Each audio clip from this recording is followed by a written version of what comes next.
Radio J. Radio J. 15h, 16h30. Cyrielle Sarah Cohen. Bonjour à toutes et à tous et bienvenue sur Radio J. Ravi de vous présenter cette nouvelle émission aujourd'hui jusqu'à 16h30 avec mon invité, écrivaine, scénariste et parolière Eliette Abécassis et l'auteur de plus de 20 ouvrages dont on peut se rappeler bien sûr Qumran, La Répudiée, un heureux événement après nos rendez-vous et Instagrammables et enfin ce dernier roman à découvrir intitulé Un couple aux éditions Grasset. Nous allons bien sûr en parler, l'occasion comme toujours de découvrir notre invité aujourd'hui en direct live sur Radio J. 15h, 16h30. Cyrielle Sarah Cohen. Radio J. Bonjour Eliette Abécassis. Bonjour. Merci beaucoup d'être mon invitée aujourd'hui. Je suis très heureuse de vous rencontrer. J'espérais vous avoir l'année dernière. Le Covid est passé par là. C'était dur. Oui. Et donc, ravie de vous avoir aujourd'hui en face de moi pour cette émission sur Radio J. Alors, on va découvrir votre actualité autour de ce livre Un couple. Je pense qu'il vous tient à cœur. En tout cas, un livre comme ça, on l'écrit que parce qu'on a quelque chose qui nous tient à cœur, il me semble. Oui. On va y venir dans un instant. Mais d'abord, on va découvrir qui vous êtes, au-delà de ce que vous faites. Et le début, toujours le début.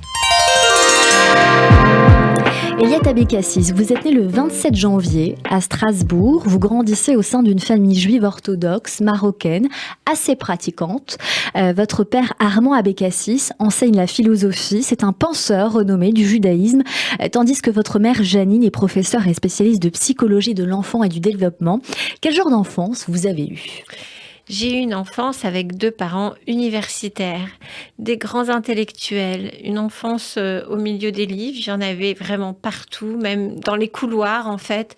On était entourés de livres et surtout de merveilleuses pensées parce que mes parents ont toujours été en recherche. C'est des chercheurs dans leur domaine. Ma mère en psychologie de l'enfant, mon père en philosophie et en judaïsme, bien sûr. Et jusqu'à aujourd'hui, ils continuent de lire, d'écrire, de s'intéresser à toutes les idées nouvelles de l'actualité. Donc, je dirais que c'est une enfance vraiment élevée par les idées et ça c'est évidemment c'est une chance dans la vie d'avoir la pratique mais aussi l'explication de la pratique. C'est voilà. Exactement là où je voulais en venir. Vous avez tendance à pratiquer ou pas ? Comment ça se passe justement lorsqu'on a, j'imagine, des parents qui remettent en question, qui cherchent à comprendre, alors que parfois la religion nous demande de pratiquer et de comprendre bien après. Oui, alors je pense que c'est très important et c'est ce que mon père milite pour ça, pour l'étude dans la pratique. Parce que la pratique et le rite, seulement le rite, finit par s'épuiser et devenir une sorte de dogme sans sens. Et ce qui est merveilleux dans le judaïsme, c'est qu'on renouvelle sans cesse le sens de ce rite. Et on trouve sans cesse des nouvelles interprétations. Et puis ces interprétations, elles peuvent se contredire entre elles.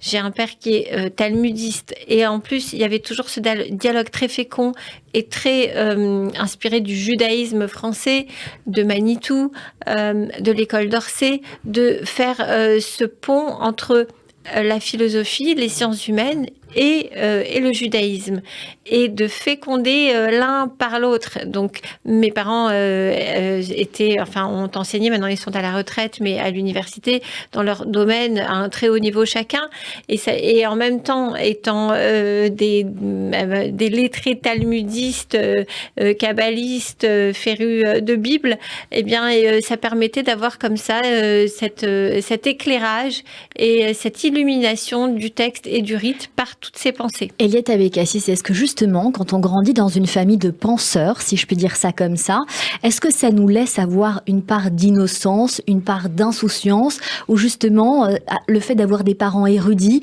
ça nous fait grandir trop vite ?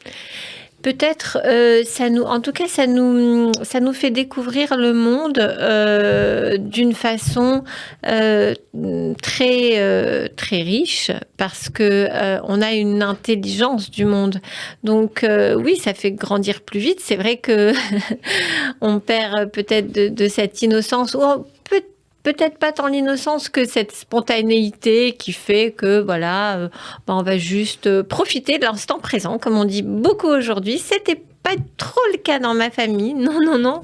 On était toujours en train de réfléchir à l'avant, à l'après, mais cette immédiateté du plaisir et de l'instant, non, ça je l'ai pas connu. Est-ce que justement, avec les années, plus tard, vous avez eu envie de vous émanciper de la pratique, de la religion, pour justement trouver les réponses à vos propres questions et vivre plus dans le présent?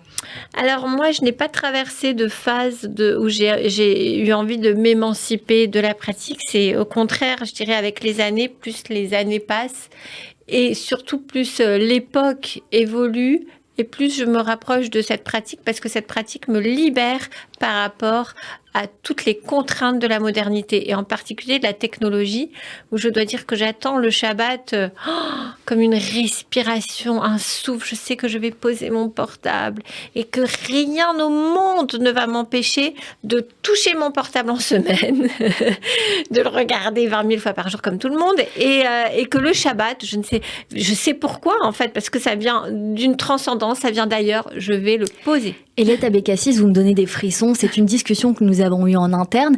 Certains disent, par exemple, pour moi, le Shabbat, la pratique, c'est la liberté. Oui. Quand je vous entends, c'est ça. C'est ça, c'est la liberté. C'est un moment où je me libère du monde économique, du monde technologique et de tout ce qui fait que on passe à côté de sa vie et je me retrouve dans l'essentiel.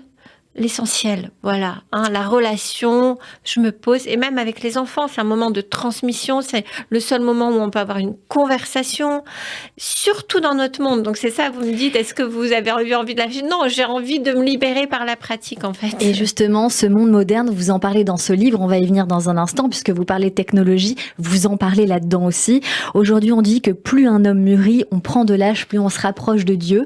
J'ai l'impression que c'est votre cas aujourd'hui, Eliette Abécassis, mais on va revenir encore un peu en arrière. Après le baccalauréat à 17 ans, vous allez bien sûr quitter Strasbourg pour aller suivre des études en classe préparatoire littéraire. Vous allez faire Cagnes, Hippocagne, au lycée Henri IV à Paris. Vous intégrez par la suite l'école normale sup, où vous obtenez l'agrégation de philosophie. À 23 ans, vous partez un an aux États-Unis, à l'université Harvard, grâce à une bourse d'études, et vous rentrez enseigner la philosophie à l'université de Caen.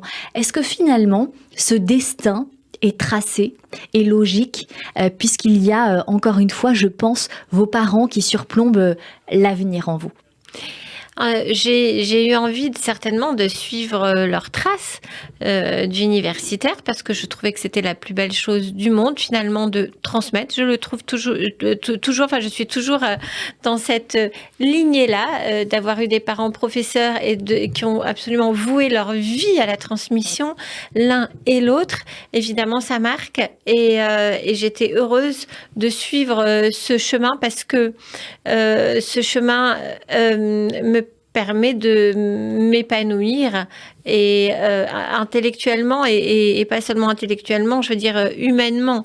Donc peut-être que c'est un chemin tracé. C'est vrai que je n'ai pas été très inventive, mais j'ai été créative. Vous savez, dans ma liberté, mon espace de liberté à moi, c'était d'écrire des romans et pas des thèses, des thèses de 3e cycle, des thèses d'État et des livres, des essais philosophiques. Nous sommes connectés, Eliette Abécassis. Entre-temps, votre curiosité va vous permettre alors d'écrire, je dis curiosité, mais ça va au-delà de ça, puisque vous dites créativité, d'écrire votre premier livre en 96. Vous avez 27 ans, Qumran, un roman policier métaphysique qui traite de meurtres mystérieux liés à la disparition des manuscrits récemment découverts de la mer Morte. C'est un livre que vous avez mis 3 ans à écrire parce que vous avez poussé vos recherches un peu partout, en Israël, à Jérusalem, à Qumran et aux États-Unis. Pourquoi vous êtes au départ passionné pour ces parchemins et comment vous avez découvert leur existence? J'ai découvert leur existence dans la bibliothèque de mon père parce qu'il a dans toute sa bibliothèque encyclopédique, parce que ses connaissances, alors vraiment c'est un savoir universel, ça m'étonne à chaque fois, mais en tout cas il se passionnait pour l'archéologie, donc il était abonné à toutes les revues sur l'archéologie et les livres aussi, et donc il y avait les livres de Dupont-Sommer Et puis j'ai commencé à regarder cette histoire et je me suis dit, mais oh là là, c'est tellement romanesque, l'histoire de la découverte des manuscrits, parce que ils ont été découverts en 48 dans des grottes par des bédouins. Et puis, en fait, on les dans des jarres où on voit ces manuscrits sortir au plein jour après 2000 ans. Et on s'aperçoit qu'on a ces documents incroyables sur l'époque à peu près de Jésus. Et la découverte donc de la vie des Esséniens, de la pensée des Esséniens, et aussi l'histoire des manuscrits, c'est qu'ils ont été donnés à une équipe de chercheurs internationales, chrétiennes au début, complètement chrétiennes, avec chacun qui va partir avec ses rouleaux dans les 4 coins du monde. Je me suis dit, c'est un sujet qui vous passionne, Eliette Abékassis. C'était une manière aussi de faire plaisir à votre père, ce livre-là, parce que il y avait justement l'archéologie en lui. C'est vrai. Donc vous avez gratté pour lui. Est-ce que vous diriez ça ? Je dirais oui, que j'ai voulu marcher dans les traces, les pas de mon père, et en même temps j'ai voulu écrire un roman avec un thriller, avec des meurtres, avec voilà une histoire qui n'a rien à voir avec tout ça. On va y venir, Eliette Abékassis, mais ça c'est votre premier grand succès. Le livre est traduit en 18 langues, il sera adapté en bande dessinée. Vous en écrirez la suite évidemment, on ferait une trilogie, Le Trésor du Temple et La Dernière Tribu. D'abord, comment vous gérez ce premier succès ? Vous rentrez dans la lumière avec ce premier livre. Oui, c'est vrai. Après avoir essuyé plein d'échecs, parce que j'avais donné mon manuscrit à toutes les maisons d'édition et elles l'ont toutes refusé. C'était 10 ans avant le Da Vinci Code, donc ça ne se faisait pas trop les thrillers comme ça, métaphysiques, si ce n'est évidemment Le Nom de la Rose qui m'a énormément inspirée et qu'on a tous adoré, de Umberto Eco.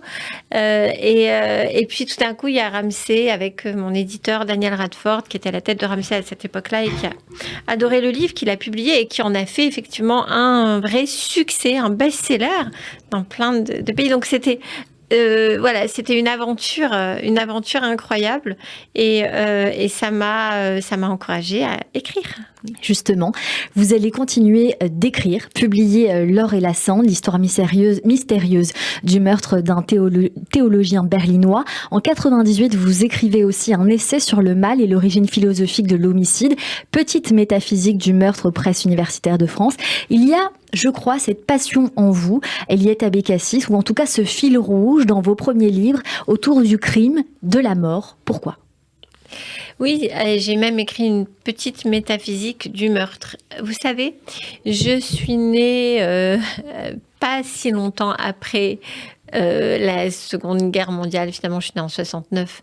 Et je pense, aujourd'hui, je me rends compte que c'est tellement proche. Et d'être née à cette époque où on reparlait de la Shoah, parce qu'il y a eu toute une époque de silence, eh bien, je pense que forcément, on se pose cette question du mal, du meurtre et du pourquoi. Et puis, l'impossibilité de penser le mal à ce niveau-là et pourtant la nécessité de témoigner. Je pense que c'est des questions de notre époque.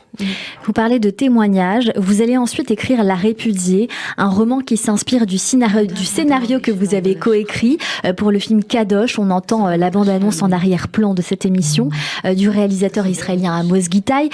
C'est un livre qui traite d'un mariage religieux organisé, qui se révèle être un mariage d'amour. Sauf qu'après 10 ans de mariage, quand une femme n'a pas d'enfant, son mari peut la répudier. C'est une autre forme de mort ? Ah oui, c'est sûr. En tout cas, c'est la mort d'un amour, la mort d'un couple. Déjà ce thème-là, et puis le statut de la femme, et puis le problème de toutes ces tendances du judaïsme.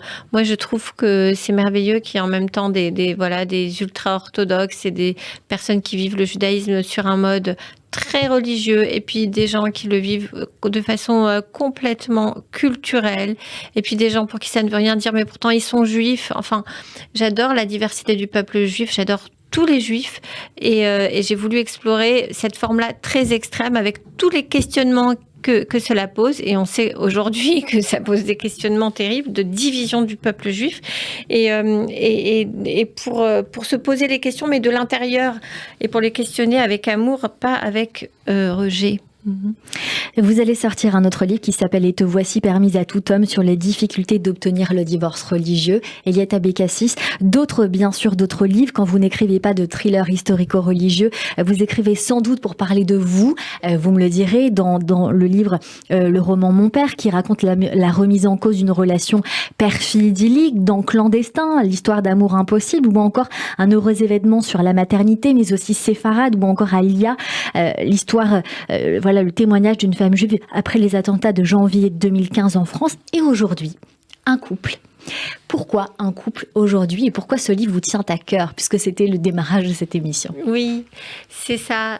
Parce qu'aujourd'hui, peut-être pour la première fois de l'existence du monde, de l'humanité, on voit des couples qui ont 60 ans. Enfin, je parle du couple là, qui sont depuis 60 ans ensemble, parce que là, avec l'allongement de la vie, il y a des couples qui durent très, très, très longtemps. Et en m'intéressant à cette génération-là. Je me suis aussi intéressée à l'amour dans la génération de mes enfants, qui sont des adolescents. Et je remarque que un couple qui dure, ça fait toujours rêver. Et peut-être encore plus aujourd'hui, où il y a tellement de divorces. Et donc, à partir de cette question, un couple qui dure, je me suis aperçue qu'il n'y avait pas vraiment de roman écrit sur un couple qui dure. En fait, il y a beaucoup de romans qui parlent de passion amoureuse, d'amour impossible, de rupture, mais pas sur un couple sur la durée comme ça. Ça n'existe pas à ma connaissance. Et j'ai voulu donc traverser toute l'histoire de ce couple et à travers l'histoire de ce couple que j'ai traité comme un personnage. Le couple est un personnage, c'est un couple. C'est-à-dire ils ne sont jamais l'un sans l'autre. Et c'est un personnage qui évolue, qui change de personnalité parce qu'au départ c'est les premiers émois et voilà. Et après il y a le père et mère jusqu'au moment où il y a le mari, quand ils sont très âgés, va être soigné par sa femme qui l'appelle ma sœur et mon infirmière. Donc en fait toutes les modalités de la vie d'un couple, la passion, la tendresse, la rupture, la haine parfois, et tout ce que peut traverser un couple, c'est ce que j'ai essayé de décrire et d'écrire dans ce roman. Et justement, deux personnages qui ne font qu'un, Alice et Jules. Jules qui dit donc à sa femme, ou peut-être intérieurement, qui dit: comment avons-nous fait avec nos cœurs solitaires, nos errances, nos atermoiements, nos élans et nos faiblesses, nos petits drames et nos grandes trahisons?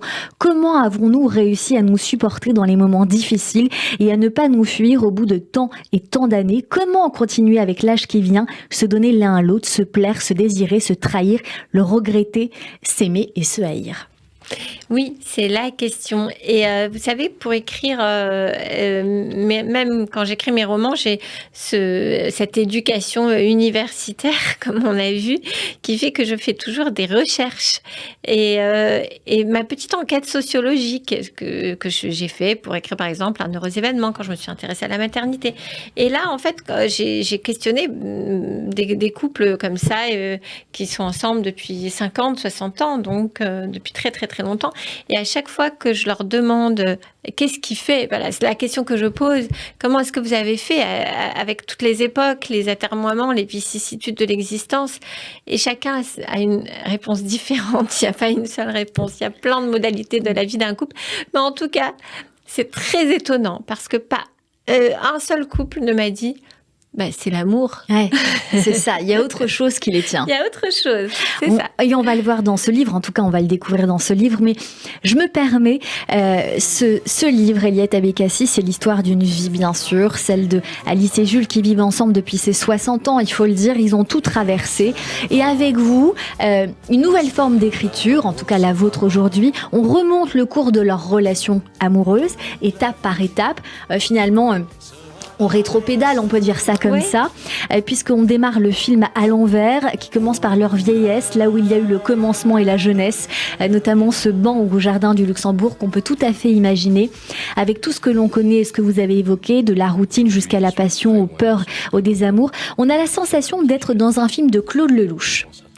Oui, ou alors peut-être de Claude Sauté parfois. Aussi.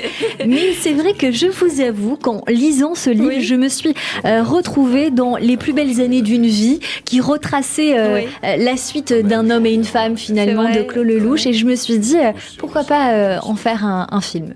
C'est vrai, j'ai été inspirée aussi par un film de François Ozon qui s'appelle 5x2 et c'est 5 étapes de la vie d'un couple et ça commence aussi par la fin mais par le divorce.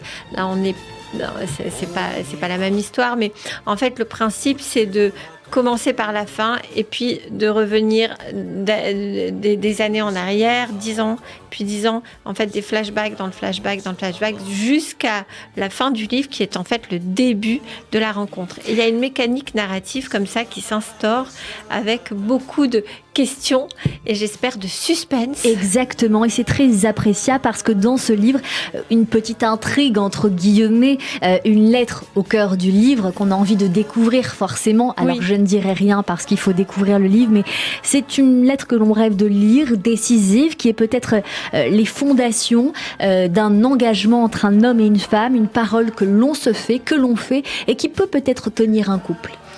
Oui, alors c'est ça, c'est cette lettre qui symbolise le fil de cette rencontre et de cette durée en fait. Et cette lettre, on la voit au début parce que c'est ce qui va leur permettre de se souvenir de qui ils sont, puisqu'ils ne se reconnaissent pas au début, ils sont très âgés et c'est poignant de ne plus se reconnaître alors qu'on a fait une vie ensemble, mais nous on va se souvenir pour eux et effectivement on voit que cette lettre a une importance décisive dans toute l'histoire de ce couple, ça fait partie de leur mythe fondateur et je peux vous dire qu'elle a été très dure à écrire cette lettre. Elle fait 2 pages mais j'ai mis 1 an à l'écrire parce que mon éditeur me disait non, c'est pas encore ça. L'attente est tellement forte qu'il fallait... Évidemment, parce que tout le déroulé tient entre guillemets sur cette lettre. On se dit, mais qu'est-ce qu'il y a dedans pour qu'elle reste, en fait. Donc, il fallait qu'elle soit très forte. Elle l'est, rassurez-vous, Eliette Abécassis. Ce livre, bien sûr, c'est une histoire d'amour, une histoire qui tient le long d'une vie. Mais vous interrogez une grande question sur, bien sûr, un couple qui dure serait-il la plus grande aventure des temps modernes? Parce qu'il y a ce temps moderne qui est aussi au cœur de ce livre. Est-ce que c'est une critique des temps modernes qui sont très durs parce que vous l'avez dit, il y a de plus en plus de divorces. Les couples aujourd'hui, finalement, sont ensemble, puis se jettent. On reste plus comme on restait autant avant. Est-ce qu'il y a une envie de ça? Je pense qu'il y a une envie de cela. Je pense que ça reste un idéal dans cette société liquide, comme le dit Zygmunt Bauman, le sociologue, où effectivement les liens sont très segmenté finalement et certainement pas solide mais liquide, mais on rêve toujours d'un amour qui dure.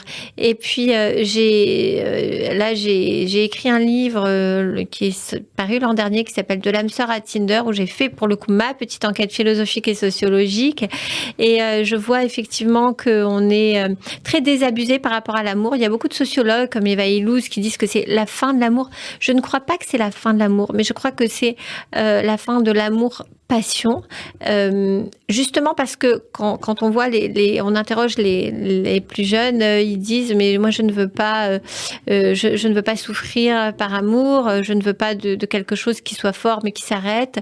Donc on rêve de cela, on rêve de l'amour qui dure.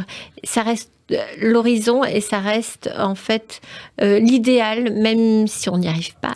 On va continuer à parler de cela avec vous parce que ça me passionne. Vous parlez d'amour-passion, évidemment, Eliette Abécassis.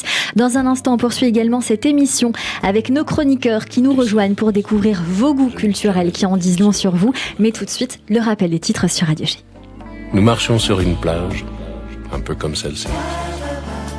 C'était l'automne. Un automne où il faisait beau.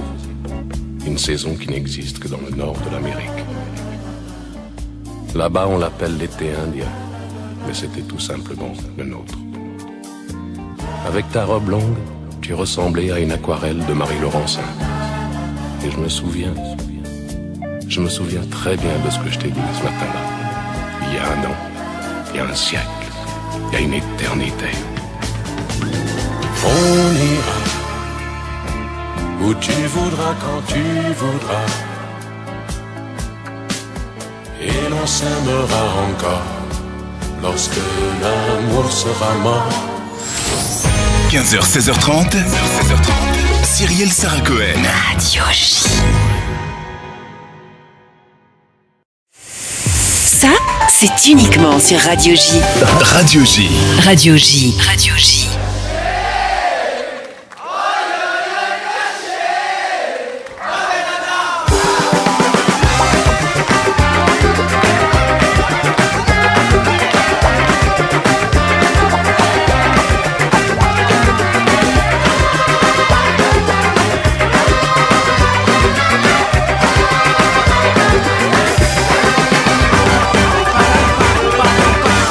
החיים עוברים מיום ליום, לומד להתחבר לשמחה ולצאת מהדיכאון.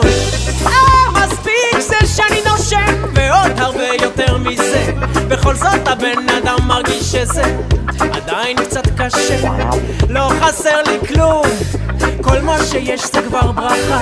אוכל טוב, ישן טוב ויש גם כיף, מקיים את כל המשפחה. ואני רואה שהשדון בראש קופץ, שוכח את הכל מתחיל להילחץ, חצים לכל הכיוונים שלך, מאבד את המוח, לא נותן בי כוח קשה. אוי אוי אוי קשה, אוי אוי אוי קשה, אוי אוי אוי קשה, אוי אוי אוי קשה, אוי אוי אוי קשה, אוי אוי אוי קשה, אוי אוי אוי קשה. מה בן אדם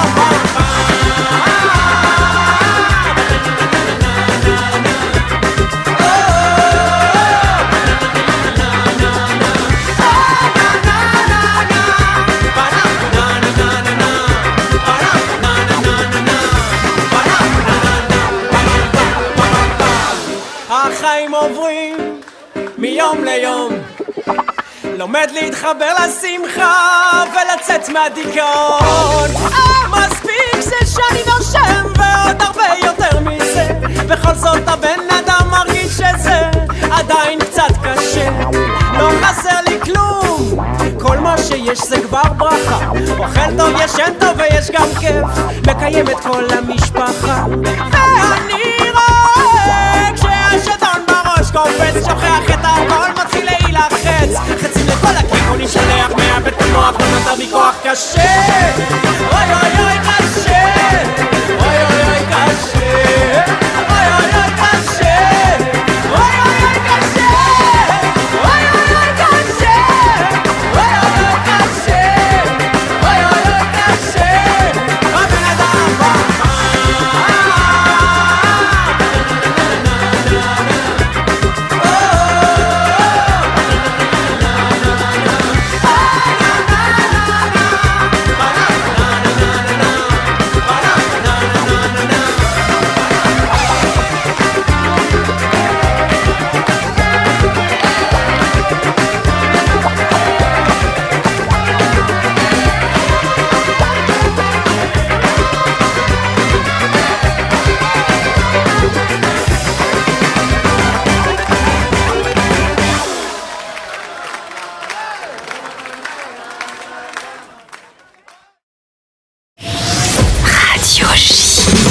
Radio J.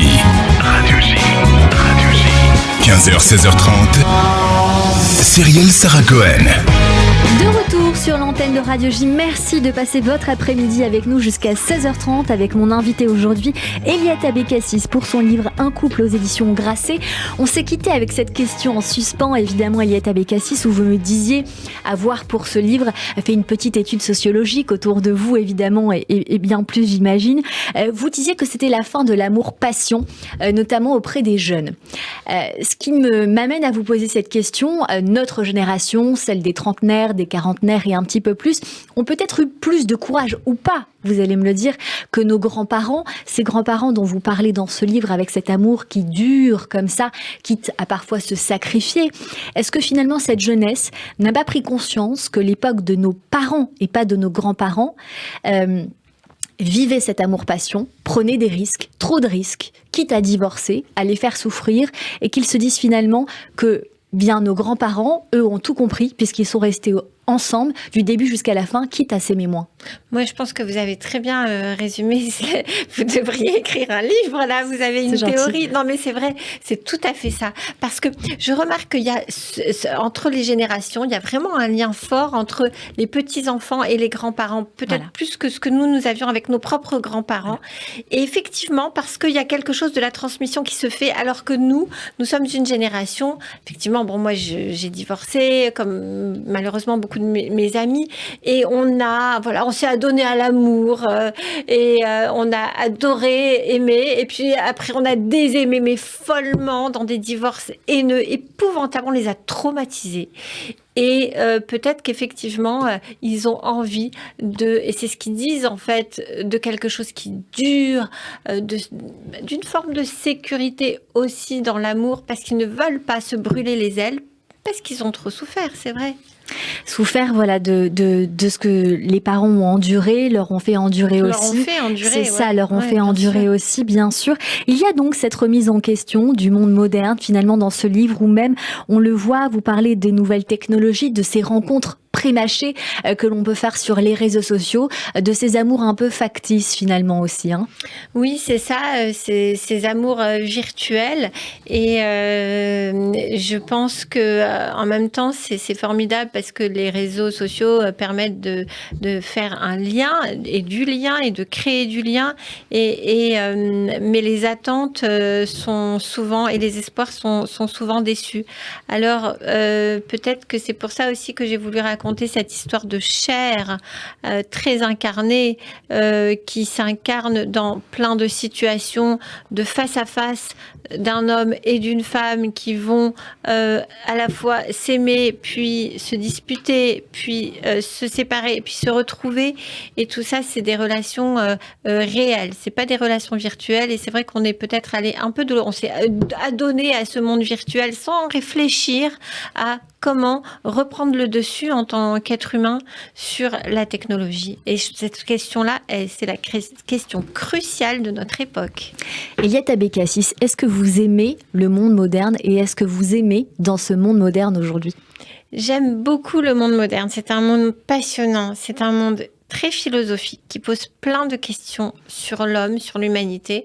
Et regardez encore comment nous sommes surpris par ChatGPT, par les logiciels d'intelligence artificielle on peut faire tout ce qu'on veut, encore plus vite que nous, plus vite et de façon plus intelligente. Donc, on a tellement de questions. C'est une époque où on se repose la question du golem, c'est-à-dire nous avons créé un être qui va beaucoup plus loin de nous, qui est plus fort que nous, mais qui est en train de prendre le dessus sur nous en tant qu'homme. Et comment arriver à le débrancher, ce golem, et à reprendre possession de sa vie?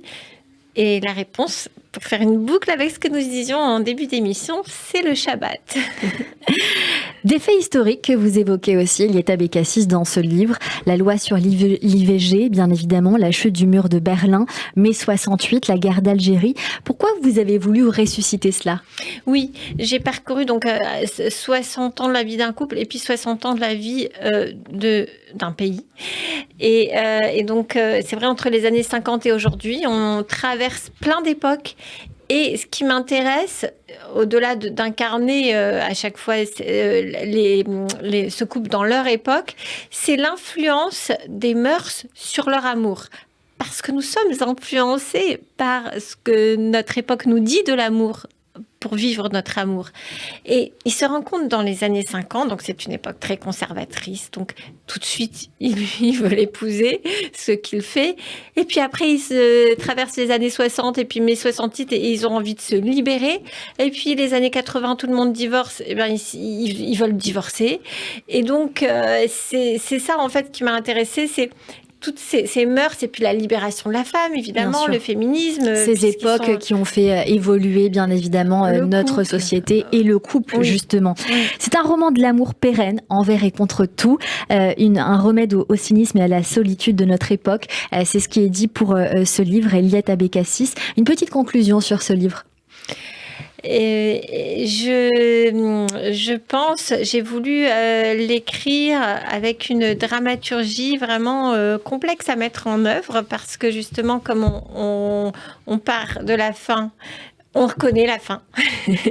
Et en même temps, cette fin pose plein de questions et les questions sont, on trouve des réponses, mais dans l'époque d'avant, C'est ça. où on va de découverte en voilà, c'est plus un dévoilement progressif de ce qui fait ce couple avec des questions sur chacun d'entre eux et sur comment ils ont fait pour durer, pour rester ensemble.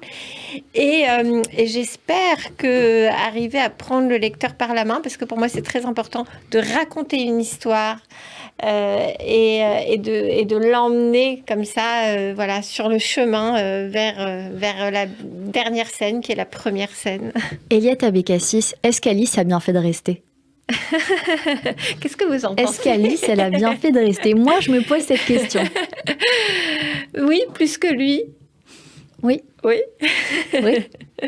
Parce que Oui. on sent quand même qu'il l'aime, lui, là, dans la peau. C'est vrai, plus... elle se pose plus de questions que Je pense lui, que les femmes peut-être. font plus de sacrifices. En tout cas, Alice fait plus de sacrifices. Ouais, sans doute. Et sans doute, dans cette génération, c'est ce que j'ai observé.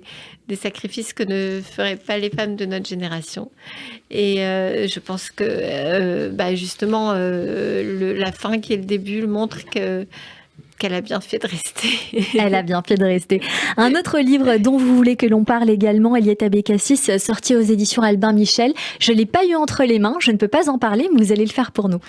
Oui, parce qu'il est sorti par un hasard exactement le même jour qu'un couple, et ça n'a rien à voir, mais c'est une BD que j'ai écrite, dont j'ai fait le scénario, et c'est Négib, le dessinateur Négib, qui a fait des dessins absolument merveilleux. Et là, on a toute l'épopée de la Bible. Donc, il m'a dessiné en train d'aller chez mon père. Et c'est mon père qui me raconte toute l'histoire de la Bible. Et je me rends compte que, en fait, cette épopée, donc de l'écriture des 10 commandements, enfin de Moïse jusqu'à nos jours, c'est un vrai western. Enfin, ça commence effectivement avec le veau d'or, où il faut sauver les 10 commandements. Puis les Philistins. Et puis là, on est dans les aventuriers de l'Arche perdue.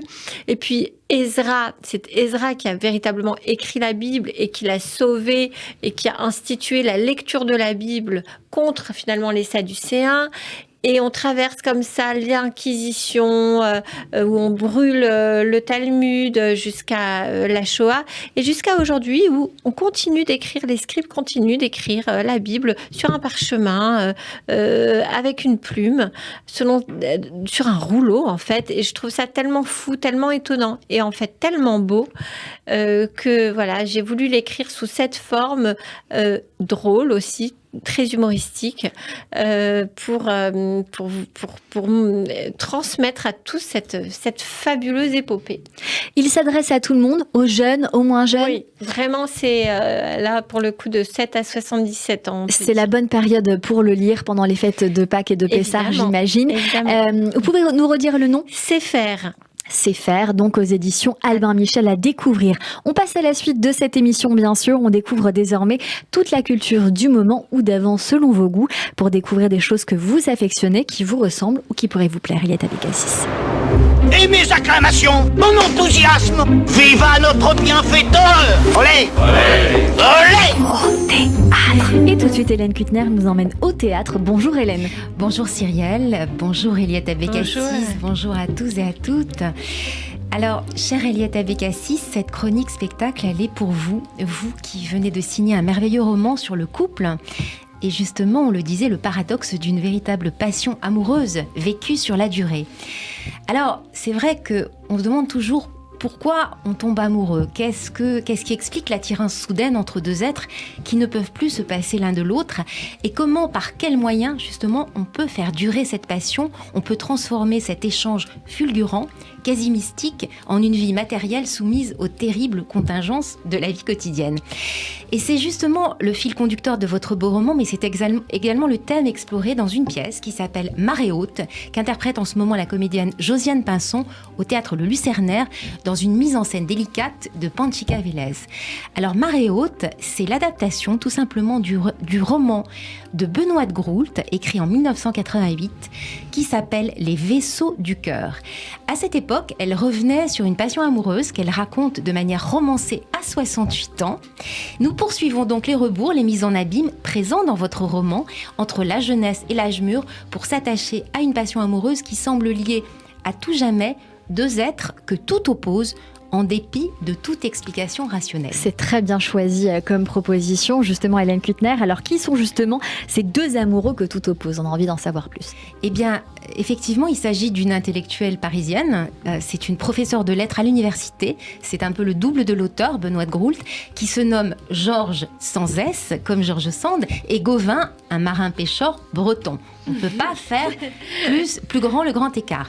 Ces deux-là se rencontrent au bord de la mer, comme un peu dans le roman, mais lorsque Georges, encore adolescente, passe ses vacances dans la maison familiale de Bretagne, ils s'échangent des regards, ils s'échappent de manière complice à l'occasion d'une fête de mariage, tiens, comme dans votre roman, chère Eliette, et qui se transforme plus tard en une poignée de nuits d'amour fou dans un studio parisien près de la Sorbonne. Le magnétisme de la passion agit avec fureur dans le cœur et le corps de notre intellectuelle féministe, qui se retrouve, bien malgré elle, en proie au plus grand des scandales, celui d'aimer à en perdre la raison, comme dit si bien la chanson. Mais contrairement à votre roman où la passion amoureuse construit, fait évoluer le couple, les deux héros de la pièce vont la vivre en alternance à plusieurs années d'intervalle. Elle, l'intello, évolue dans son milieu universitaire, vit avec le père de son enfant, tandis que son marin au grand cœur, qui sillonne les côtes pour revendre le poisson, est marié. Enfin, comme Jules, avant de rencontrer Alice dans votre roman, le Gauvin de cette histoire est marié, et je vous cite, chère Eliette Abécassis, à une femme qui n'est pas sa femme. C'est une autre femme, Georges, qui est véritablement la femme de son cœur. Et alors, comment cette passion est-elle concrétisée sur une scène de théâtre ? C'est la comédienne donc Josiane Pinson qui est cette femme et qui nous la raconte en l'adaptant à la première personne sur la petite scène de la salle qui est tout en haut du Lucernaire qui s'appelle le Paradis.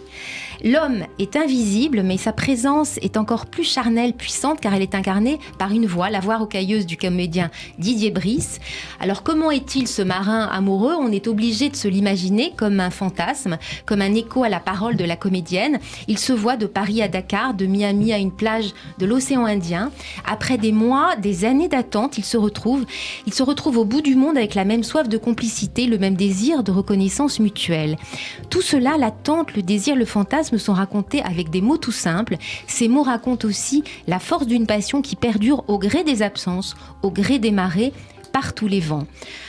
On ne sait pas pourquoi ces choses arrivent, que quelqu'un vous touche l'âme et le cœur, lui et nul autre, comme une révélation qui serait l'aveu ultime, puisqu'il n'en existe pas d'autre, finalement, en tout cas pas une dont on puisse faire l'expérience terrestre. Écrivez-vous lorsque Jules, qui vient de se marier, découvre la présence d'Alice dans son champ de vision. C'est exactement le sujet de cette pièce, qui fait de l'amour une chose mystérieuse, puissante, et qui fait sans doute que l'on reste vivant.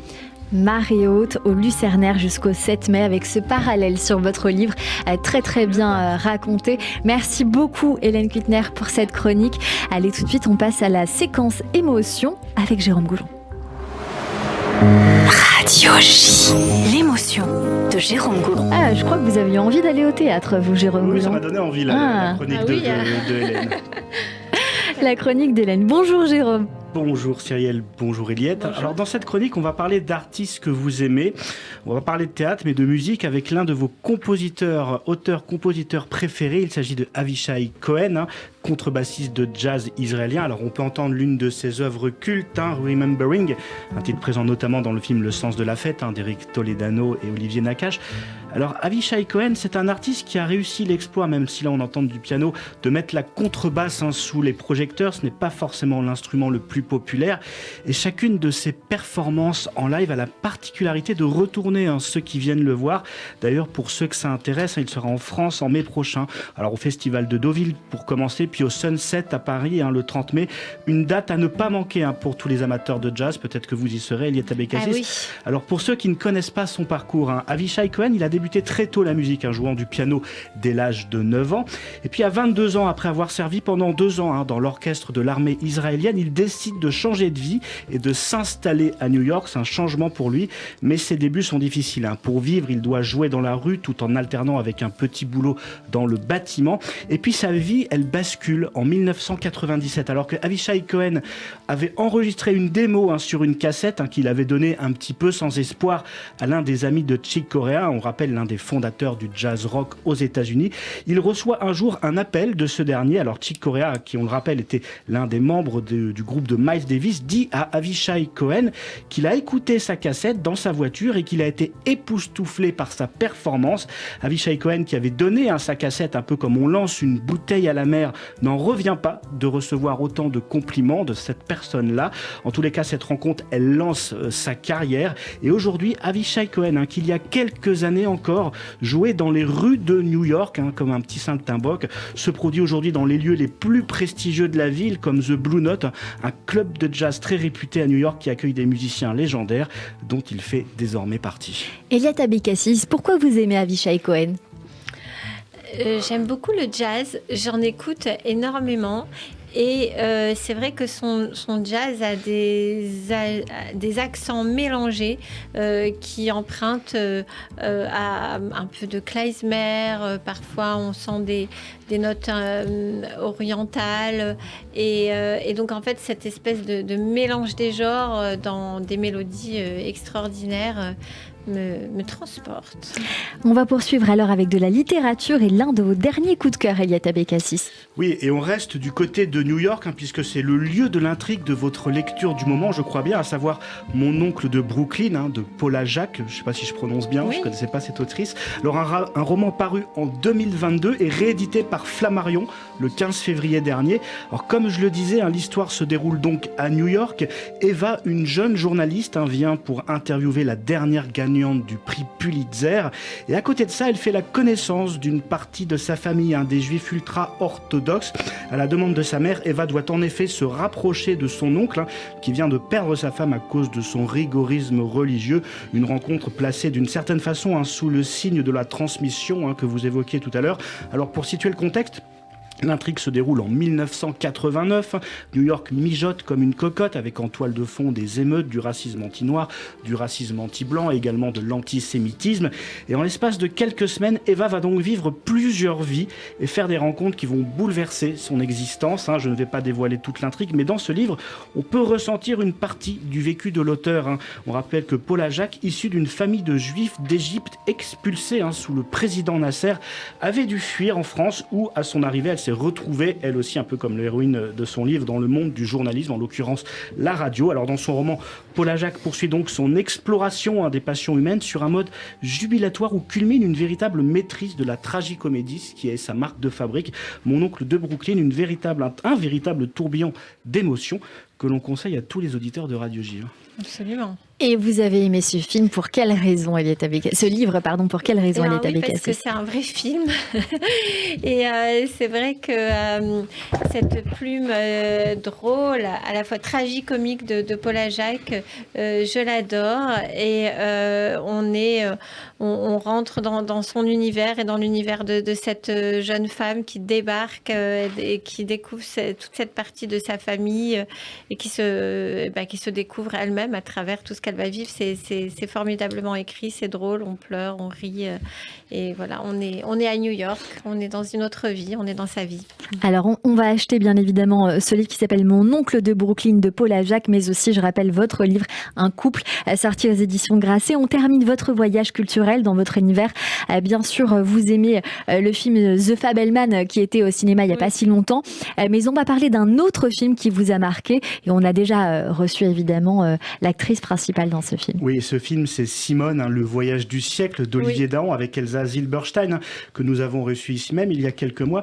Alors un film qui retrace la vie de Simone Veil. Simone Veil, une femme au destin évidemment incroyable, on ne le répétera jamais assez. En 1944, alors qu'elle n'a que 16 ans, elle est dans la rue, elle va rejoindre les filles de sa classe pour fêter la fin du baccalauréat. Elle est alors contrôlée en plein centre-ville de Nice par 2 Allemands en civil. Suite à ce contrôle, elle et ses parents sont déportés dans les camps de la mort. Et une fois sur place, un prisonnier lui conseille de faire croire qu'elle a 18 ans pour passer la sélection et éviter l'extermination. Puis une prostituée devenue capot lui sauve aussi la vie en la mutant dans une annexe d'Auschwitz, lui chuchotant à l'oreille « Tu es trop belle pour mourir, Simone ». Simone Veil a donc la vie sauve, mais pas ses parents, malheureusement. Alors Simone Veil, dont le destin a basculé grâce à une prostituée, aura donc consacré sa vie à défendre les femmes, devenant une icône de la lutte contre la discrimination des femmes en France, notamment avec sa loi de 1974. Simone Veil, une femme forte, malgré les épreuves, un véritable exemple à suivre, une inspiration. Je terminerai d'ailleurs par une citation de Simone Veil qui vous parle forcément, Eliette Abécassis, vous qui êtes engagé dans la lutte pour les droits et les libertés des femmes. Simone Veil qui disait, à propos justement de son expérience dans les camps et des femmes, « Je me sens féministe, très solidaire des femmes quelles qu'elles soient. Je me sens plus en sécurité avec des femmes, peut-être est-ce dû à la déportation. » Elle ajoute, au camp, leur aide était désintéressée, généreuse, contrairement à celle des hommes. La résistance du sexe dit faible était finalement bien plus grande que celle du sexe dit fort. Merci beaucoup Jérôme Goulon, merci pour cette chronique et on poursuit tout de suite évidemment avec le coup de fourchette de Sam Bérébi qui vous croque sur Radio J. C'est pas grosse. C'est très fin, ça se mange sans pain. Je suis dilatée.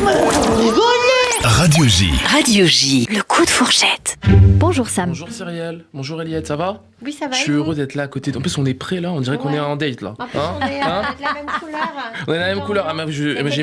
J'ai mis la chemise pour vous, on m'a dit c'est l'élégance et tout. Elle est belle ou pas ? Touchez un peu. Très belle. La qualité. Non, je suis très heureux d'être là. En fait, je suis heureux, mais en même temps, je suis un peu énervé. Vous avez vu ce qui s'est passé dimanche ? Ils ont voté contre les trottinettes dans Paris. Ouais. Moi, je remets ma vie en question. Ah, c'est vrai, ça vous rend malheureux, ça ? Je comptais passer le permis à 40 ans, moi. En plus, quand t'as pas le permis, les gens, ils se vénèrent. Quoi ? T'as pas le permis ? T'as l'impression que t'as tué quelqu'un. Et moi, en tant que Parisien, j'avais ma réponse toute prête. Non, en trottinette à Paris, tout est à 10 minutes. D'ailleurs, petite parenthèse, les transports, premier sujet de conversation entre collègues. Premier sujet de conversation entre collègues. D'ailleurs, je me suis jamais senti autant concerné par un vote. Le matin, je me suis réveillé, j'ai mis la Marseillaise chez moi. Je suis arrivé avec mes potes au bureau de vote très tôt, avec des potes avec qui j'ai passé toute ma scolarité en 10 ans. Je les ai jamais vus en cours le matin. C'est un truc de ouf. Je te jure, en plus, Hidalgo, vous avez vu ce qu'elle a dit ? Les Français se sont majoritairement opposés contre cette réforme. Il y a 7% des gens qui ont voté. Après, tu me diras, c'est le double de ce qu'elle a fait à la présidentielle. Pour être 7%, c'est 70%. Elle a fait 4%. Quand elle a fait 4%, elle a sorti le champagne, elle a sorti les gâteaux, je te jure. Donc, moi, je vous avoue, je suis très contente qu'il n'y ait plus de trottinette. Ah bon, pourquoi ? On n'est pas d'accord. Pourquoi ? Non, c'est insupportable, parce que moi, je suis en voiture. Parce que vous avez le permis. Et voilà. Ah là là. Et voilà. J'ai peur toujours d'en écraser. Non, Madame Hidalgo, en tout cas, si On a peur pour eux, en fait. C'est vrai. Ouais, mais elle a besoin d'un petit cours de maths, Madame Hidalgo. Je pense que je connais un petit cours de soutien scolaire, grade up, si vous voulez. En tout cas, je suis très honoré d'être là, en face de vous. On m'a dit vous êtes la classe, l'élégance. Regardez ce que j'ai sorti pour vous. C'est pas beau ça ? Oui, vous auriez pu mettre une cravate. Ouais, j'ai pas. Cyril, elle m'a interdit. Déjà, elle m'a dit la chemise c'est limite. Je voulais mettre le petit nœud papillon, mais j'ai pas osé. Mais quel menteur. Alors, qui dit coup de fourchette dit plat. J'ai choisi des plats typiquement français, très light. Couscous légumes, Dafina.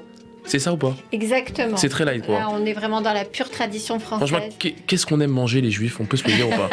Entre ce soir, les grillades, mercredi soir, jeudi soir, le CDR, vendredi soir, Shabbat, en une semaine, on va manger l'équivalent d'un an d'une famille française, je te jure. Et le nombre de poulets qu'on tue. Non, mais c'est pas possible. Je pense qu'aujourd'hui, c'est la journée à faire du sport. Avec la semaine qu'on a, là, il faut y aller. En plus, moi, j'aime bien Pessar, la libération du peuple juif, mais surtout, j'aime bien ce débat qui tiraille toutes les familles juives françaises. Chez qui on va faire le premier soir ? Ah, je te jure, ce truc, c'est vrai. Ça, c'est toujours la grande question. Ça peut provoquer des divorces, c'est pire que les tromperies chez les juifs. C'est chez moi ou c'est chez toi ? C'est chez moi ou c'est chez toi, je te jure. En plus, en Israël, ils ont trouvé la solution. Ils ont un soir, Netanyahou, il a dit Shalom les kolam.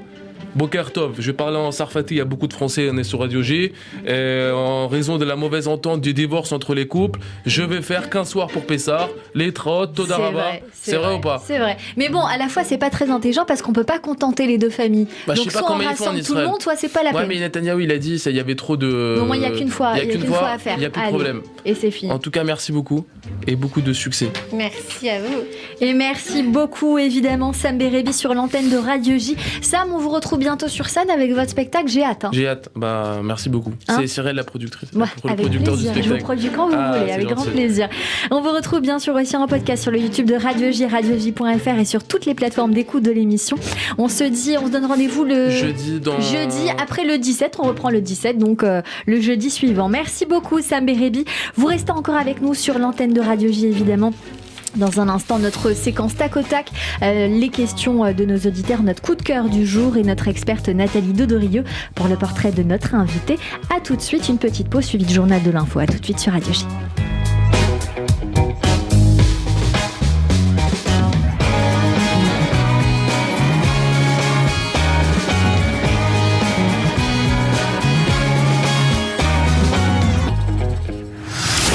15h, 16h30, Cyrielle Sarah Cohen.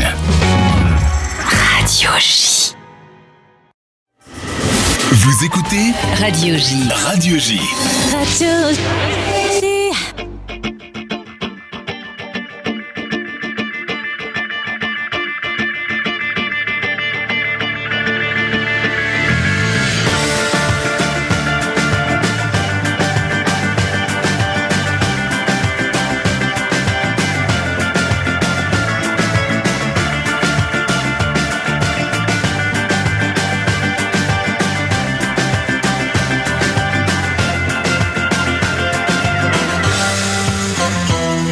הגדר שבינך לבין כולם, הגדר בין אדם לאדם, בין החיים פה לבין המתים, בין הנצרות לאסלאם, גדר בין יצחק לבין אברהם, גדר לאנשים בתוך עצמם, גדר בין השמאל לימין, גדר בין אהבה למין, וגם כשאתה כבר עובר את הגדר, אפילו גם זה לא אומר שלא תתקל שוב באיזו גדר, ועוד גדר ועוד גדר.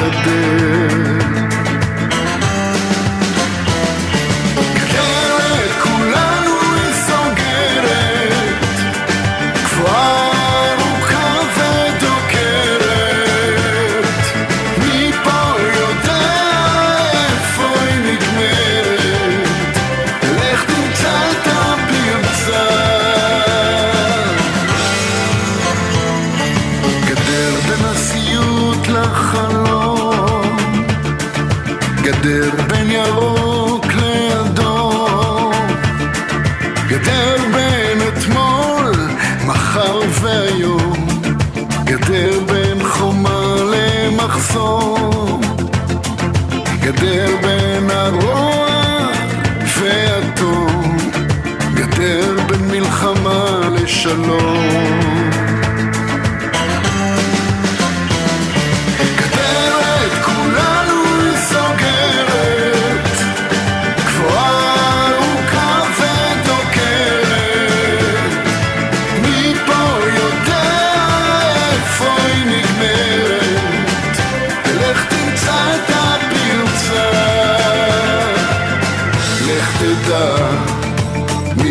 מסתתר שם, האם זה רוצח או חבר?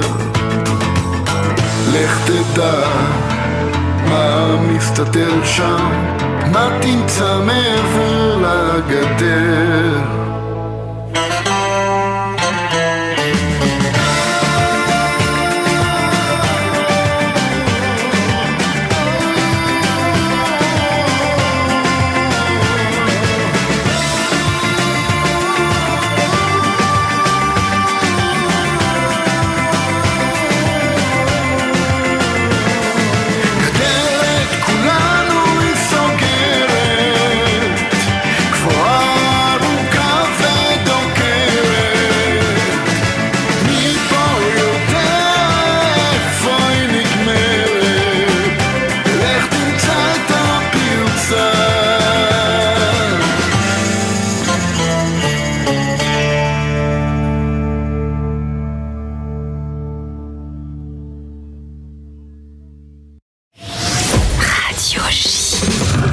Radio J.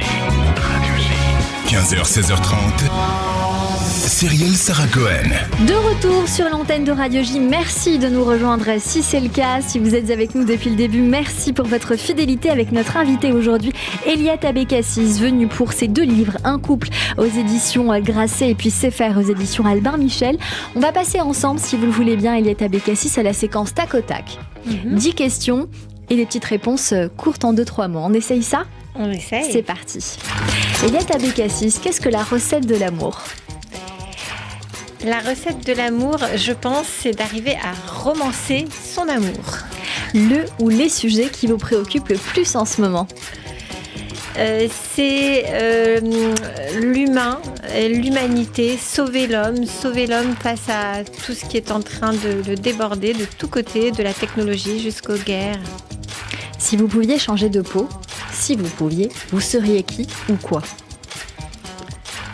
Alors, je pense que j'adorerais me transporter dans la peau de mon écrivain préféré, Albert Cohen. Et écrire un livre aussi beau que Belle du Seigneur. Eh ben, écoutez, il y a un couple qui est très beau, en tout cas aux éditions Grasset. Quel est le plus beau compliment qu'on puisse vous faire, Eliette Abécassis ? Que vous écrivez justement aussi bien qu'Albert Cohen ? Ça, c'est le plus beau compliment qu'on puisse me faire. La plus belle qualité humaine pour vous, qu'est-ce que c'est ? C'est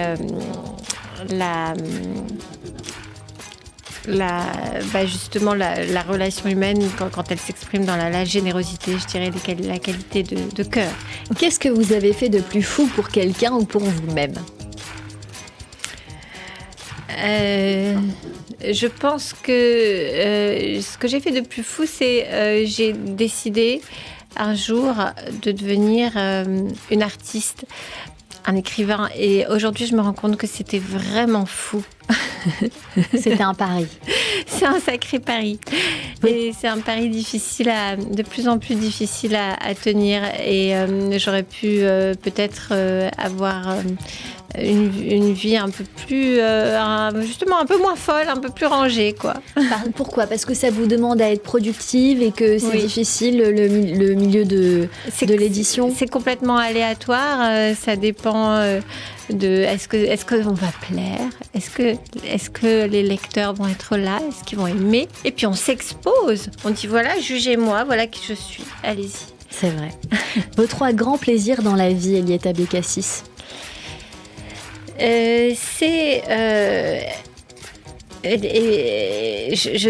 mets un peu, parce qu'on vient chronologiquement dans la conversation, l'écriture, mais être avec ceux que j'aime. Voilà, et puis la musique. La musique aussi. Votre surnom, est-ce que vous avez un surnom ? Mon père m'appelle Becky, parce que mon deuxième nom c'est Rebecca. Et c'est Rebecca en anglais. Et c'est très joli. Je dis quelque chose de très intime là. C'est vrai, Becky. Votre philosophie de vie, Becky. J'ai tout bizarre. Eh bien, c'est de vivre et témoigner de vivre, comme le dit Camus. Votre prochain rêve à accomplir, Eliette Abécassis ? J'aimerais pouvoir transmettre. C'est un rêve vraiment parce que la transmission est essentielle pour moi. Mais un livre ou peut-être c'est cette BD que j'ai écrite, c'est faire. J'aimerais pouvoir transmettre aux générations de mes enfants, aux ados, arriver à leur parler et puis établir quelque chose qui pourrait les intéresser et les éveiller à tout ce que j'aime, tout ce dont j'aime parler. Le dernier mot, la dernière phrase que vous aimeriez prononcer. Avant de mourir. Et oui, c'est triste, mais c'est la question. C'est vrai. C'est comme disait Jean d'Ormesson, c'est une chose étrange que de vivre. C'est joli. Notre émission continue avec nos auditeurs qui vous interrogent sur Radio J. Radio J. 15h, 16h30, Cyrielle Sarah Cohen. Et justement, Eliette Abécassis, vous venez nous confier avoir envie peut-être de transmettre ce que vous avez appris, ce qui est au cœur de votre éducation, bien évidemment, aux plus jeunes. Vous avez été professeure et fut un temps enseignante. Est-ce que justement, la racine, elle n'est pas là, et l'idée serait peut-être d'y retourner. Puisque c'est une question que j'ai reçue aussi de Gisèle. Je crois que effectivement, je crois beaucoup dans la transmission orale aujourd'hui, plus que dans l'écrit. Et je crois que c'est très important de retrouver des maîtres. Et vous savez, à l'époque de mes parents, il n'y avait pas tant de livres que ça. En plus, au Maroc, c'était compliqué de trouver des livres, même des romans. Il fallait aller dans des bibliothèques. Il n'y avait pas des librairies ouvertes partout. Donc, la transmission était surtout orale. Et pendant des générations, ça a été ça. Retournons vers ça. C'est magnifique, en fait. Il n'y a rien de plus beau. C'est ouvert, c'est humain, c'est merveilleux. C'est un sujet de livre, je crois que vous l'avez évoqué dans votre livre Séfarade, mais c'est l'occasion peut-être d'en reparler aussi. Une question de Johanna, est-ce que vous auriez envie de faire du cinéma, de devenir actrice ? De devenir actrice, non, pas du tout, parce que je n'aime pas me mettre devant la caméra, j'aime bien être avec ma plume chez moi, mais faire du cinéma dans des adaptations de mes livres, écrire des scénarios, oui, j'aimerais beaucoup. C'était la question suivante, produire un film sur un de vos livres, une question de Johan. Donc moi je dis qu'un couple, il y a quelque chose à faire. C'est une histoire que j'adorerais voir au cinéma. Eh bien, j'aimerais aussi, et je vais vous confier quelque chose, je l'ai adapté en pièce de théâtre. J'ai écrit la pièce de théâtre en fait en même temps que mon livre, parce que c'est vrai que c'est théâtral. Je me tourne vers Hélène Kittner, parce qu'en fait on a deux personnages en fait, et puis on remonte toute leur vie. C'est encore mieux, mais c'est encore mieux de l'avoir au théâtre, bien sûr. Et au théâtre, on acceptera on acceptera de les voir sur 60 ans. Au cinéma, c'est plus difficile parce qu'on est vraiment dans des plans rapprochés, tandis qu'au théâtre, on peut les rajeunir ou les vieillir avec les costumes. On est plus loin, donc on acceptera de les voir. Eliette Abécassis, c'est pour quand ? J'espère pour bientôt. Il faut trouver les comédiens. Eh ben, on va vous aider pour ça. On aura plein d'idées avec Hélène. On va en parler en off. Merci beaucoup pour cette déclaration. Je suis ravie de le savoir. Vous voyez, j'ai bien fait d'insister. Allez, tout de suite, c'est le coup de cœur artistique sur Radio J. 15h, 16h30. Cyrielle Sarah Cohen. Radio J. Et tout de suite, on découvre Adélie avec son titre Elle. On découvre et on en parle avec elle en direct sur Radio J. Ces nuits sourdes où je t'appelle, quand l'imaginaire dérive, je manque d'air. Toi comme une caresse de ta lumière, tu éteins l'ivresse, dans mon exil je me perds. Lourde la peau, elle qui me pèse, tu t'es fait la belle, porte-drapeau sans cesse. Je te ranime, je te rêve les yeux clos, mais plus légère, je lâcherai le flambeau. J'ai la gorge nouée, toi tu as les mots. J'ai peur de l'abîme, tant je courbe le dos, tant je plie sous le spleen, que la vie me fait parfois défaut. Mais sur ton épaule, je respire à nouveau.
je respire à nouveau.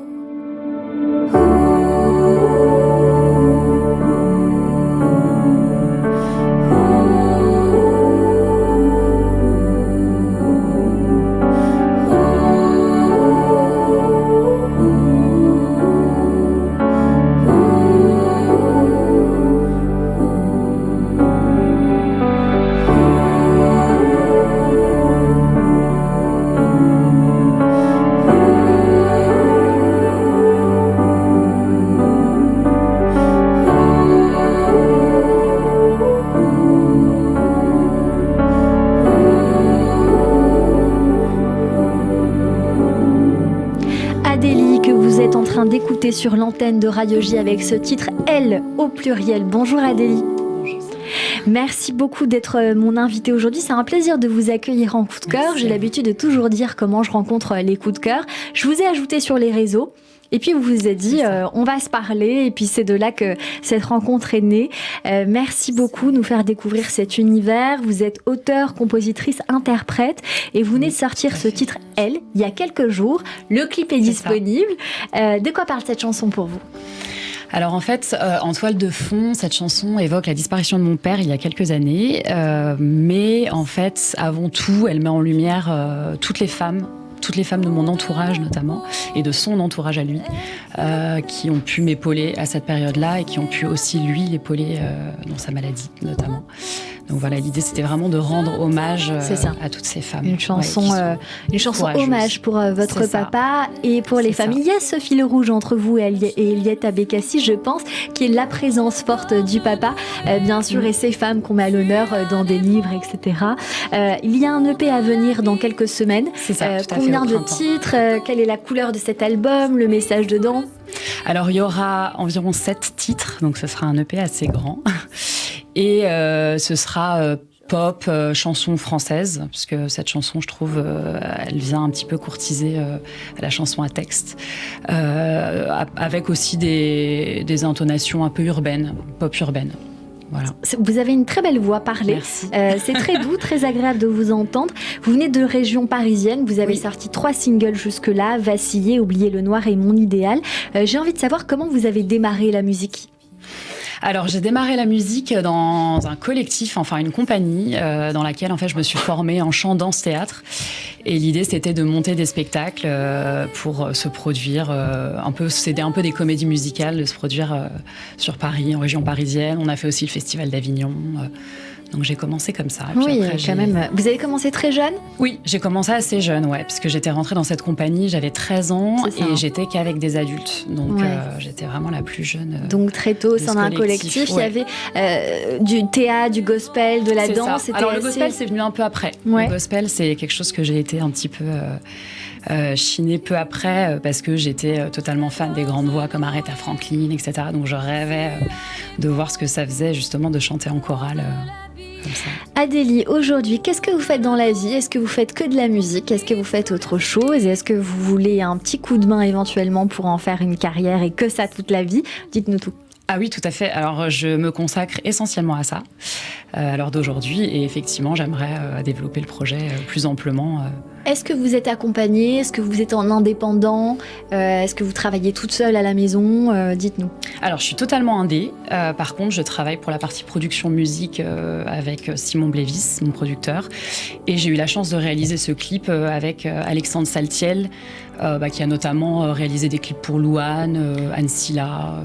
C'est un nom qui me parle assez bien. Je pense que j'ai reçu des invités d'ailleurs qui avaient des clips réalisés par ce jeune homme Alexandre Saltiel. Il est sorti le 31 mars. On peut le retrouver sur les réseaux, j'imagine.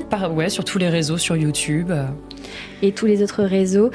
Adélie, merci beaucoup d'être venue nous voir. On vous a découvert sur l'antenne de Radio J. On a hâte de découvrir la suite de l'EP. Bien évidemment, je pense que ce sera sur toutes les plateformes de streaming, Spotify, Deezer. Et en attendant, quel est vos réseaux ? Donnez-nous vos réseaux. Alors, mes réseaux, donc c'est Adélie Musique, ADELI Musique en anglais. Et musique avec un C. Musique avec un C, Voilà, Très vous pouvez bien. me retrouver partout. Et bien voilà, on vous garde bien en tête et on vous rajoute si vous êtes en train de nous entendre sur les réseaux. N'hésitez pas à rajouter Adélie, A-D-E-L-I. Merci beaucoup d'avoir été notre coup de cœur aujourd'hui. Bien sûr, je rappelle à nos auditeurs, si vous aussi, vous voulez nous faire découvrir votre musique, votre univers ou même votre projet, parfois aussi on le fait, vous pouvez tout à fait nous écrire sur le site de Radio J ou sur notre Instagram et venez même me voir sur les réseaux, je répondrai avec grand plaisir. Merci Adélie. Radio J. 15h, 16h30, Cyrielle Sarah Cohen. Radio J. Radio J. Le portrait psychologique. Et comme toujours à la fin de cette émission, Eliette Bécassis, on a pour habitude de débriefer ces minutes que nous avons passées ensemble. À ma gauche, Nathalie Dedrieux, thérapeute psychocorporelle, qui vous a sans doute très bien analysé et qui va nous faire cette petite synthèse de cette heure 30 que vous avez passée ensemble. Attention à ce que Et c'est ça, c'est pour ça que je ne le dis pas justement, parce que je sais qu'on peut changer le discours. Et j'aime beaucoup le béquille, justement, qui vous a échappé. Je pense que ça va servir à Nathalie. Bonjour Nathalie. Bonjour Cyrielle, bonjour Eliette Bécassis. Bonjour. Eh bien effectivement, il n'y a que du naturel qui est venu justement au rendez-vous aujourd'hui dans ce partage. Et c'est à partir de ça que je travaille, à partir de ce qui émerge, surtout ce que vous n'avez pas prévu. L'émergence de l'incontrôlé, le témoignage de l'inconscient, la voix royale de ce qui se manifeste. Et dans votre corps, puisque je suis aussi dans l'analyse psychocorporelle, c'est-à-dire que votre corps, je l'ai observé, il y a une espèce d'attention très vive, où vous êtes tout le temps sur le bord de la chaise, dans toute la première partie de l'interview. Et quand arrivent les chroniqueurs, vous avez le dossier de la chaise qui vous sert d'appui. Enfin, on peut se reposer. C'est vrai. Donc, il y a une attention et un contrôle, vigilance, permanence. Et puis, il y a aussi le mouvement de vos yeux. Un peu comme dans le MDR, le mouvement des yeux permet d'archiver les pensées. Et le mouvement des mains aussi, qu'on fait naturellement, qui permettent de structurer bien nos pensées. Ça, c'est très présent chez vous. Ça témoigne d'un intellect très vif et qui doit pédaler très, très vite. Et qui a été directement encouragé par le climat très érudit dans lequel vous grandissez. Vous le dites, il y a une éducation universitaire qui vous a conditionné peut-être aussi. C'est un bel héritage, mais en même temps, ça développe des croyances portantes et des croyances limitantes. Donc vous faites un peu le tri de tout ça en devenant votre propre chercheuse, finalement. Et vous le dites dans vos mots, il y a une distinction entre être éduqué et élevé. Vous dites, j'ai été élevée par les idées, au sens de l'élévation, je l'ai entendu. C'est très poétique. C'est vrai. Comme s'il y avait une différence subtile, mais que ça fait toute la différence là. Alors il y a beaucoup la quête de sens qui est au centre de ce que vous partagez ce matin, qui est donc effectivement un fil rouge avec votre père. Alors évidemment, c'est beaucoup amené la relation que vous avez, une relation avec un père indépassable, idyllique, une dyade un peu. Mais dans ce que vous ne dites pas de votre mère, il y a aussi peut-être beaucoup à creuser. Parce que forcément, c'est un peu un point aveugle, mais elle est présente. Bien sûr. J'en ai parlé aussi un petit peu. Ouais, c'est vrai. C'est vrai. Mais il y a un peu plus de pudeur, peut-être parce que ça vous touche et que l'intime, c'est toujours difficile à dévoiler. Et c'est ce que j'ai pu sentir dans votre mouvement, aussi beaucoup une verticale, beaucoup une posture très contrôlée. Alors évidemment, vous avez un parcours fait d'échecs et de succès. Vous êtes dans l'apprentissage et la curiosité permanente, vous le dites. Et puis, il y a cette difficulté à aller dans l'instant présent, parce que justement les chercheurs, ils sont souvent dans l'hier, les archéologues du passé, fouiller, creuser, sonder l'autre, la relation à l'autre, et puis demain, l'avenir. Donc une difficulté à goûter la force de l'instant présent et à habiter son corps. Oui. Donc ça, c'est ce que j'ai pu aussi sentir. Il y a aujourd'hui un mouvement de mysticisme et aussi qui est beaucoup partagé par vous aujourd'hui, qui est beaucoup réactivé par les films fantastiques, les romans. Vous parlez du Nom de la Rose, de Da Vinci Code, qui ont été des inspirations pour vous. Et tout ça, c'est une façon de réactiver les archétypes. En psychanalyse, c'est toute la conscience collective et l'inconscient collectif qui fait que c'est une grande bibliothèque à laquelle on est tous reliés. Même si vous êtes né en France, vous pouvez être relié à quelque chose qui se serait passé au Pérou, dans le peuple inca. C'est comme une grande bibliothèque dans laquelle on est tous branchés, dirais-je. Un peu comme des émetteurs-récepteurs. Et puis, il y a aussi un mouvement de l'union des polarités. Vous faites souvent ce mouvement des mains jointes, notamment dans le tac au tac, comme s'il était essentiel de se rassembler à l'essentiel. Et vous le dites par rapport à la liberté que vous donne Shabbat, c'est un retour à l'essentiel, une réunion, et c'est aussi au cœur de ce que j'appelle l'éros et thanatos. Vous parlez autant d'amour que librement de la mort et des meurtres. Forcément, la frontière entre l'éros et le thanatos est assez fine. Et il y a une grille qui a été créée par les Grecs dans l'ancien temps, où on parle des différentes formes de l'amour. Peut-être vous connaissez cela, mais c'est l'amour filial, l'amour agapé, l'inconditionnel, l'amour pornéia, appétit, attachement. Et tout ça, c'est vraiment passionnant. Et vous en parlez un petit peu dans ces différentes formes d'amour, avec ces couples de l'époque, peut-être de l'avant-guerre et d'aujourd'hui, et la génération à venir de vos enfants. Il y a évidemment au sens de transmettre, l'oralité est importante, mais on peut peut-être ajouter un petit sous-titre, c'est transmettre, c'est important, mais transmettre quoi ? C'est la question. Comment transmettre et que transmettre ? C'est la question de notre époque. Et je pense que on transmet ce qui nous a été transmis. Et vous parlez de ces mythes, qui nous travaillent depuis le début de l'humanité. La tradition biblique nous en offre des magnifiques. Et on transmet ce socle-là après de façon créative, en recréant. Mais on va pas. Pour moi, il y a deux transmissions. La transmission horizontale, celle des réseaux, de tout ce flux qui nous arrive de partout. Et puis la transmission verticale, qui est ce qui nous vient de nos aïeux. Merci pour cette précision, mais c'est vrai que c'est un sujet qui est au centre de ce qui a été dit ce matin. Alors un petit extrait poétique d'amour, parce qu'il a été question beaucoup d'amour et de couple aujourd'hui. Mon amour est aussi profond que la mer. Oui, plus je donne, plus je possède. L'un et l'autre sont infinis. C'est un petit extrait de Roméo et Juliette, acte 2, scène 2. Magnifique. Merci beaucoup, Eliette Abécassis. Merci à vous également, Nathalie Dodrio, que l'on retrouve tous les mardis, évidemment, sur l'antenne de Radio J. 15h, 16h30, Cyrielle Sarah Cohen.